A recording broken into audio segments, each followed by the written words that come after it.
राजा था जिसके यहाँ बेटा पैदा नहीं हो रहा था। उसे किसी ने सलाह दी कि आप ही के राज में किसी छोटे बच्चे की बलि चढ़ा दीजिए, आपके यहाँ बेटा पैदा हो जाएगा। तो राजा ने ऐलान किया कि जिस घर से बच्चा दिया जाएगा उस घर को ढेर सारा पैसा दिया जाएगा। एक फैमिली ने सुना तो अपने घर के सबसे छोटे बच्चे को भेज दिया कि हमारे किसी काम का नहीं है, इसे रख लो। बलि चढ़ाने की पूरी तैयारी की गई। राजा ने बच्चे से पूछा, कोई तुम्हारी आखिरी ख्वाहिश? तो बच्चा बोला, बस मुझे थोड़ा सा मिट्टी का ढेर ला करके दे दो। मिट्टी लाई गई तो उस बच्चे ने 4 छोटे छोटे से मकान बनाए। जब मकान बन गए तो उस बच्चे ने 3 मकानों को लात मार कर गिरा दिया, एक को रहने दिया। उसके सामने हाथ जोड़कर दुआ की और राजा से बोला, अब मेरी बलि चढ़ा दो। राजा को बड़ा अजीब लगा, वो डर सा गया कि शायद बच्चे ने कोई जादू वगैरह कर दिया।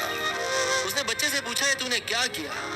तो बच्चे ने बोला, पहला मकान गिराया जो मेरे माँ बाप का था, जिन्होंने मेरा साथ नहीं दिया, मुझे पैसों के लिए बेच दिया। दूसरा मकान रिश्तेदारों का, उन्होंने भी मेरे माँ बाप को नहीं समझाया, मना नहीं किया, उनका भी मकान गिरा दिया। तीसरा आपका था, आपका तो काम है लोगों का ख्याल करना, उनकी हिफाजत करना, पर आपने तो मेरी बलि चढ़ाने की सोच ली तो आपका भी महल गिरा दिया। चौथा मेरे खुदा का घर है, उनके सामने हाथ जोड़कर कह दिया है कि अब सब तू संभाल लेना। राजा ने सुना तो गहरी सोच में पड़ गया कि कहीं ऐसा ना हो कि बलि देने के बाद भी मेरे यहाँ बेटा पैदा ना हो। तो उसने नम आंखों के साथ रोते हुए उस बच्चे को अपने गले से लगा लिया और उसे अपना ही बेटा तस्लीम कर लिया। कहानी का मैसेज सिर्फ इतना कहता है कि उसके सजदे में झुक जाए, जिसके सजदे में झुकने से कोई आपका बुरा नहीं कर सकता।